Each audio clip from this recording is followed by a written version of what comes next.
Welcome back to Crimes Against Christmas, Chapter 15. She's Ferg. And he's Heather. And we're new old friends. Are we?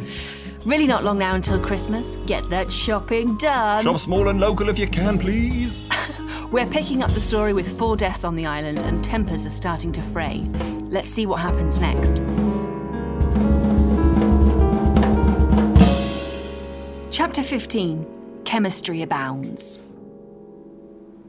Michelle was standing a few metres away from myself and the raging twin peaks of Vickers and the Duke, looking to me for direction as the only one not yelling at her.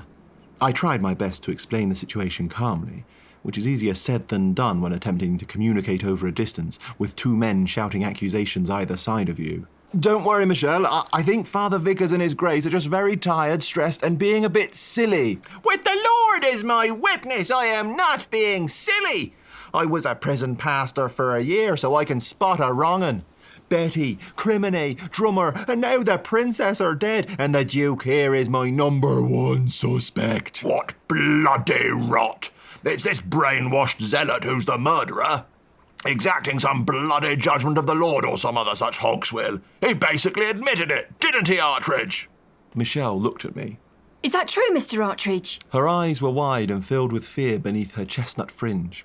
I dearly wished I could offer a more definitive response than I did, but to be truthful, the events, and perhaps drinks, of the day were beginning to wear on me, and I wasn't at all sure I trusted anyone left on the island.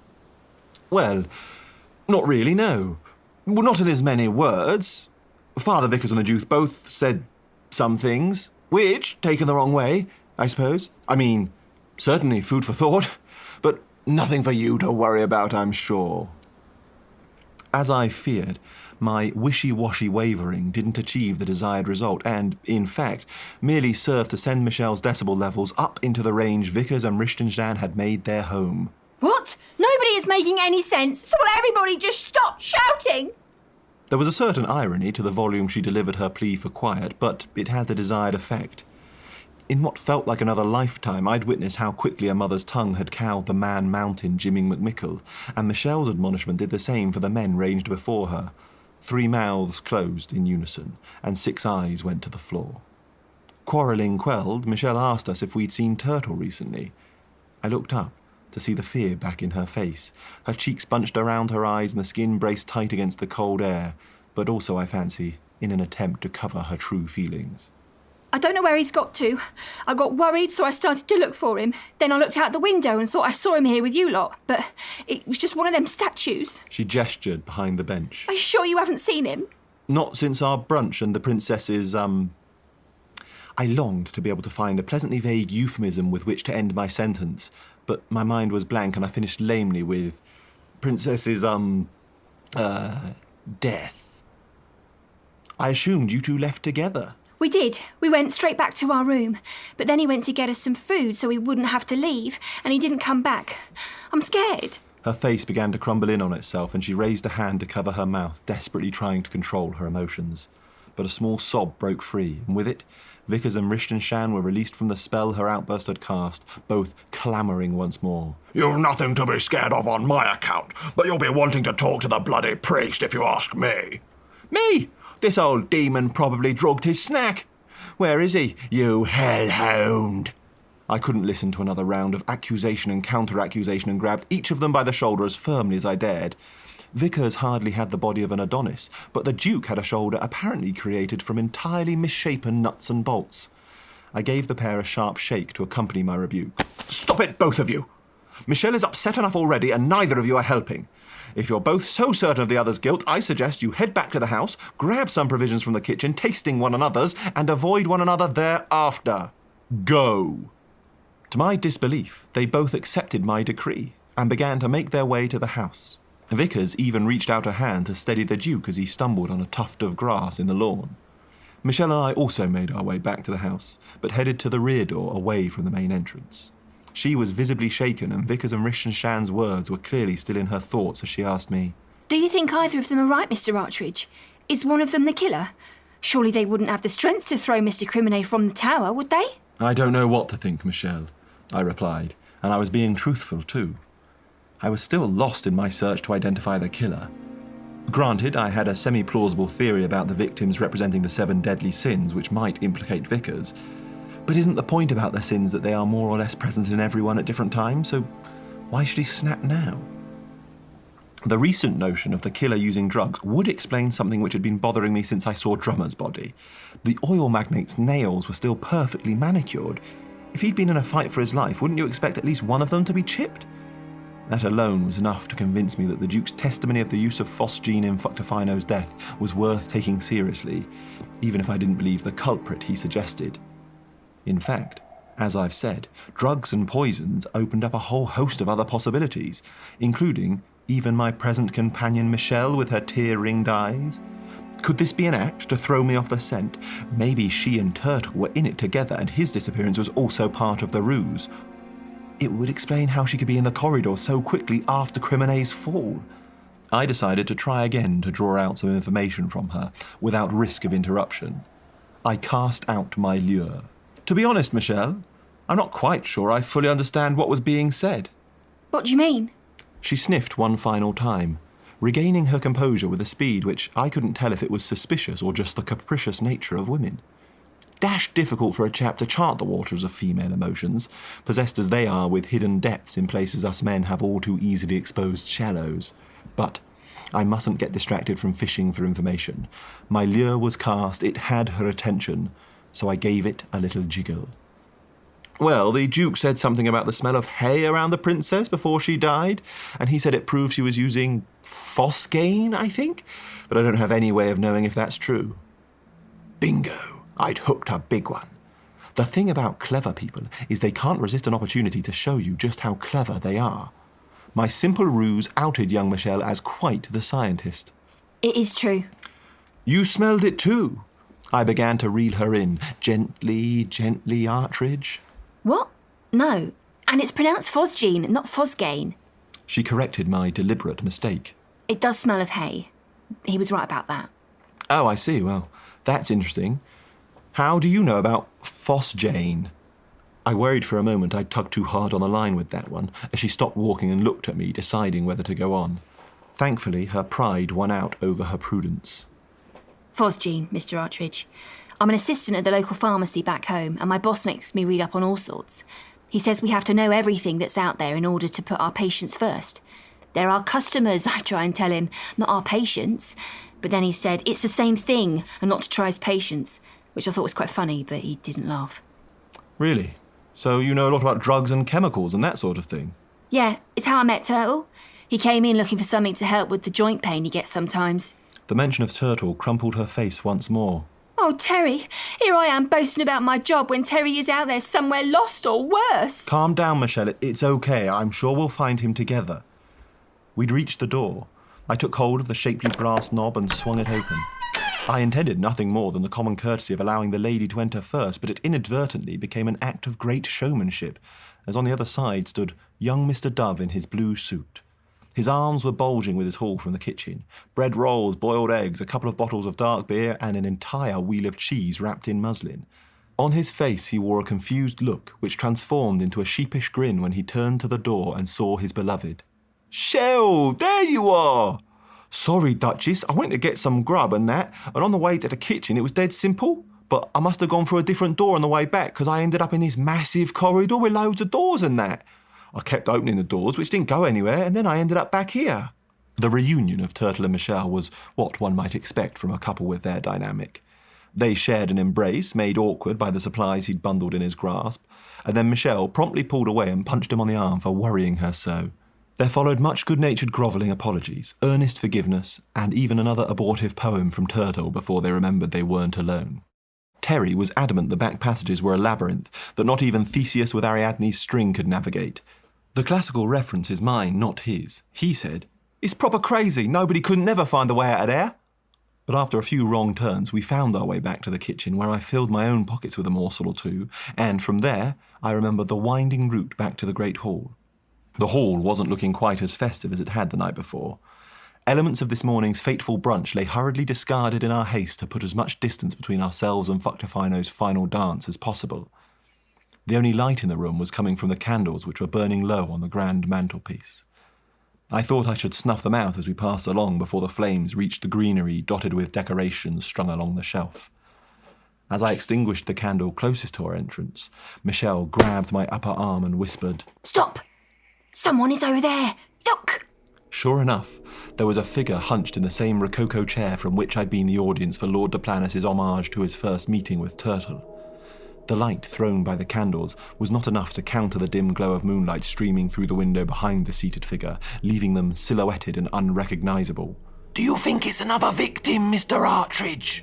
hissed Turtle. The way the body was slumped over itself, and the total absence of animation it registered at the entry of our little group, certainly suggested at least a lack of consciousness. "I don't think so, but we should go and check in any case. Right, Mr. Artridge?" Yes, just what I was going to say. I was actually going to suggest we head back the way we came and take the long way round, but I could hardly say that now, could I? Michelle picked up the closest candle from the mantel and held it out towards the form. The flickering light illuminated just enough of the room for us to make out who was slouched on the chair, chin tucked tightly into a chest which was thankfully rising and falling with the steady pace of sleep. It was Turtle who formally made the identification. "It's the Lord bloke. The Planis is having a nap." Indeed he is, I agreed, exhaling for the first time in minutes. But what's he doing here? Why would you choose to sleep at the scene of a murder? Probably because he's a creepy old sod. Michelle hit Turtle on the arm with the back of her hand. There was steel in her eyes and, judging by the wince of pain which flashed on young Terry's face, a decent amount of iron in her fist. "Terry, don't talk about people like that in front of Mr. Artridge." But he is Duchess. Sorry, Mr. Artridge, I don't really know what the rules are for talking about fancy people and that, but Lord de Planis and his father-in-law, the Duke, both give me the creeps. It's fine to talk freely, Turtle. In fact, I'd say it's to be encouraged. The fewer secrets there are at the moment, the better for all of us. I was keen to know more about any unusual behaviour. Can you be a bit more specific about exactly how they, give you the creeps? Can I, Shell? The look he gave his beloved supported any suspicions I might have as to the ferocity of the young woman. Her eyes found Turtle's and her mouth set in a rigid line as she considered the question. Then she flicked a demure glance at me from under her fringe and said, "You're right, Tell. You're always right. We can trust Mr. Artridge. He'll be on our side." Their side? Their side of what? I suddenly had a vision of these two roaming the country, inveigling their way into stately homes all around the land with the singular intention of class-based homicide. They were like those couples one reads about in the wrong sort of paper, who can only fill a particular gap in their relationship with bloodletting, disfiguration and murder. And now I was on their side. It was a ridiculous thought, and I pushed it to the recesses of my mind instantly, but it remained there, crouched in the shadows next to the knowledge that Michelle was very well versed in chemistry. I tried to talk my way out of any compact I may have unwittingly entered into, aiming for breezy with my tone, but landing a shade more on the side of jabbering fool. I don't know about sides. We're all on the same side after all, aren't we? Oh, you know what Shell means, Mr. Artridge. You're more like us, aren't ya? Not a proper posho like them. Well now, this was a bit of a quandary.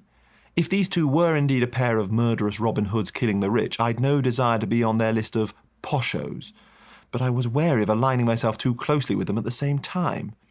Also, I'll admit that, while I may not be landed gentry, I certainly viewed myself as a cut above the likes of Terry Dove and Michelle Malawan. I played for the safety of the non-committal middle ground, and tried to steer the conversation away from me and back towards Lord de Planis and his unnerving ways, by asking Turtle what it was about de Planis and Richtenstein which disturbed him. It's hard to say, really. I just feel like they're both always looking at me funny, staring at me like I'm an animal in a zoo or something. Well, there have been many uncomfortable and upsetting events the last couple of days. You'll have to forgive any uneasiness people display. I'm sure it's nothing specifically to do with you, just the general stress of the situation. Now it was my turn to feel the force of one of Michelle's backhanded blows. "Shh!" she whispered as she struck me. "Now look here, that hurt," I said, by reflex. I wasn't hurt by a woman. Ridiculous. "Sorry, but you need to be quiet. He's waking up. Look!" She was quite correct. De Planis was shifting in his seat and stretching out his arms with the unmistakable yawn of awakening.